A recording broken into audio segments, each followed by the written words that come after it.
Okay, I have not stopped thinking about this comment all week. Yvette said her wealthy friends think that the job market is great and that AI is just taking over useless positions, and that her successful 25-year career was apparently one of those useless positions because she's 47 and homeless in Los Angeles and can't get a minimum wage job.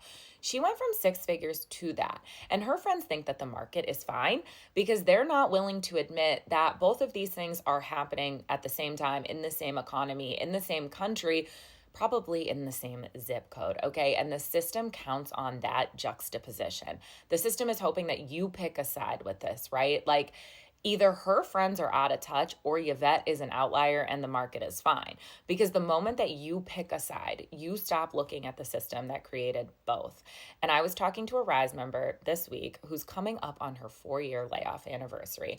And colleagues with her exact credentials, her exact title, her exact experience who got laid off from the same company at the same time have had 3 jobs and she's had 0 offers. It's the same inputs with wildly different outputs. And the natural conclusion when you see that is that you're the problem, right? But that conclusion is the trap because what that actually shows isn't a gap in her effort. It's a gap in outcomes inside a system that has never distributed anything fairly.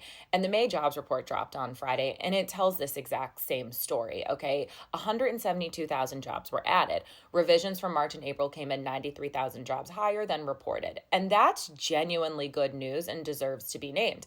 And at the same time, 97,000 job cuts were announced in May, and AI was cited as the leading reason. 2 million people have been unemployed for 6 months or longer. That number is up 524,000 in just 1 year. Wages are growing at 3.4%, and inflation is growing at 3.8%. So even the people who have jobs are losing spending power every month. The market is stabilizing for some and failing for most, and both of these things are true.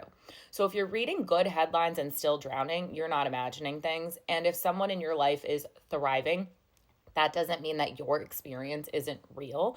These aren't contradictions. They're two truths living in the same space. And I wrote about all of this in this week's Rise Rundown, the jobs report, Yvette's comment, data from over 1,500 Rise members, and what it actually looks like to hold both realities without making it about anyone's effort or anyone's fault.